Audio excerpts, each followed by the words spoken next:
নমস্কার, শুরু করছি বিশ্ববার্তা। বিশ্ববার্তা রয়েছে আপনাদের সঙ্গে। শুনছি খবরের দিকে নজর রাখবো।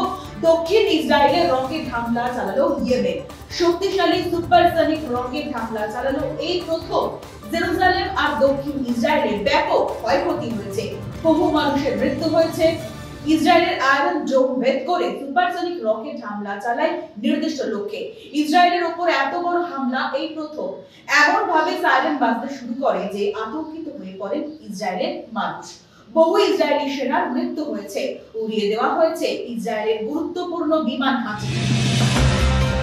ইয়েমেনের উপর পাল্টা হামলা চালালো আমেরিকা। আজ সকাল থেকে ড্রোন হামলা চালায় মার্কিন যুক্তরাষ্ট্র। তবে গত কয়েকদিনে 18টা আমেরিকার ড্রোন নামিয়েছে ইয়েমেন। ভারত পাকিস্তানের মধ্যে উদ্বেগ বাড়ছে, বাক সংযম করতে হবে। দু দেশকেই পরামর্শ ইউরোপে। শান্তি আলোচনায় বসার আহ্বান, সীমান্তে শান্তি বজায় থাকুক জানালো ইউরোপ।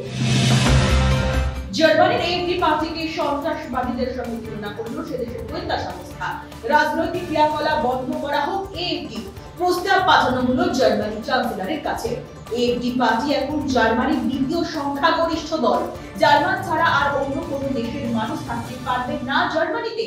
এই দাবি তুলে এবার ভোটে লড়েছিল তারা। তাদের সমর্থন জানিয়েছিল এলন মাস্ক। এমনকি নির্বাচনী ময়দানে লড়াই করার জন্য টাকা দিয়েছিল। এবার দেখে নেব হেডলাইন। আমেরিকার গোয়েন্দা দপ্তর থেকে ফের 1200 কর্মী ছাঁটাই করছে ডোনাল্ড ট্রাম্প। দেশ জুড়ে উত্তেজনা, ট্রাম্পের সিদ্ধান্তের বিরুদ্ধে ফের বিক্ষোভ। নিজের সিদ্ধান্তে অবিচল থাকবো বললেন মার্কিন যুক্তরাষ্ট্রের প্রেসিডেন্ট। সিরিয়ায় ফের হামলা চালালো ইসরায়েল। বড় কোনো ক্ষয়ক্ষতি হয়নি, হামাস লুকিয়ে রয়েছে বলে দাবি নেতানিয়াহুর। ইসরায়েলের উপর পাল্টা হামলার সম্ভাবনা সিরিয়ায়। ভারতের সঙ্গে বড় কোনো যুদ্ধের সম্ভাবনা নেই, তবে তৈরি থাকতে হবে পাকিস্তানকে বললেন পাকিস্তানের নিরাপত্তা উপদেষ্টা। সীমান্তে দু দেশের কড়া নিরাপত্তা ব্যবস্থা।